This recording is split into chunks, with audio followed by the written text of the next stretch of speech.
Assalamu alaikum wa rahmatullahi wa barakatuhu.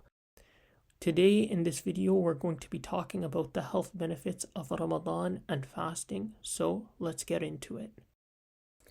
Now, when we're talking about benefits of fasting, it's important to remember that fasting, of course, is part of the Islamic tradition, but it's also present in a lot of other cultures, and these are benefits of fasting in general. Probably one of the greatest benefits is the benefit that comes with reducing your consumption of food altogether.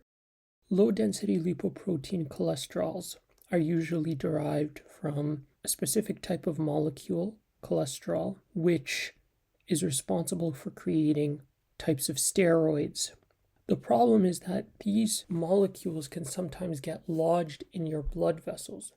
Now, what fasting does is, due to the reduction of your consumption of that molecule, people who fast find that they actually have less of it building up in their blood vessels.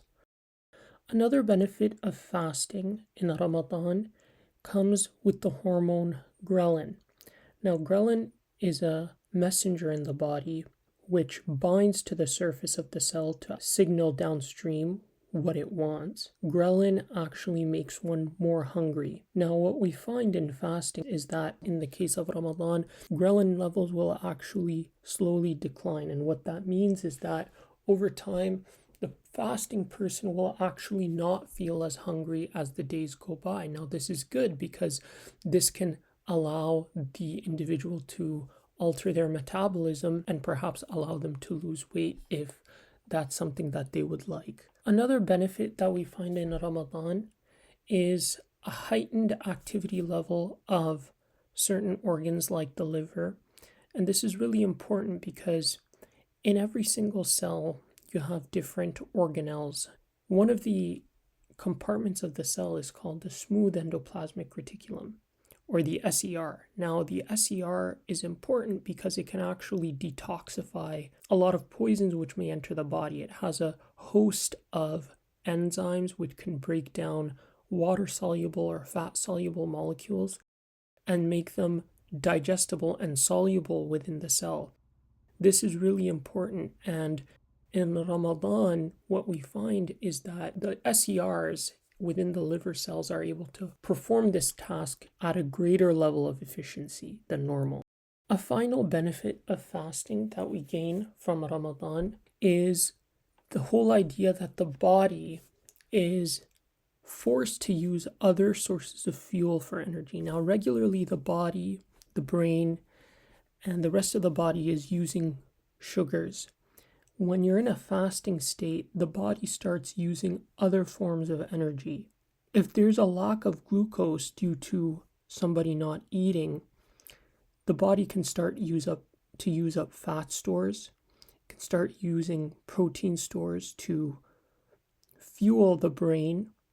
And what we find is that once these processes, termed gluconeogenesis, the creation of glucose, glycogenolysis, breaking down of glycogen into glucose, ketogenesis, the creation of ketone bodies from fats, beta oxidation, breaking down fats for energy, ketogenic and glucogenic amino acids, they can all be used to fuel the brain. This actually allows the brain to be sharper despite having a lack of sugar.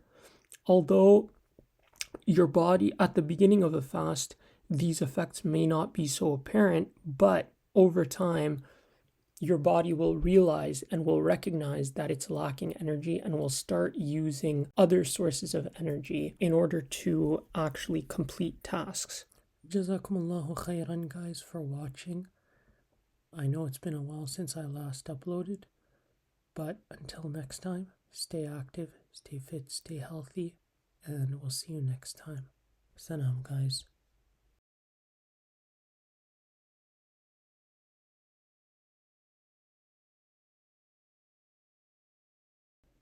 وعن عبيد الله بن محصن الأنصاري الحضمي رضي الله عنه قال قال رسول الله صلى الله عليه وسلم: من أصبح منكم آمنا في سربه معافا في جسده عنده قوت يومه فكأنما حيزت له الدنيا بحذافيرها.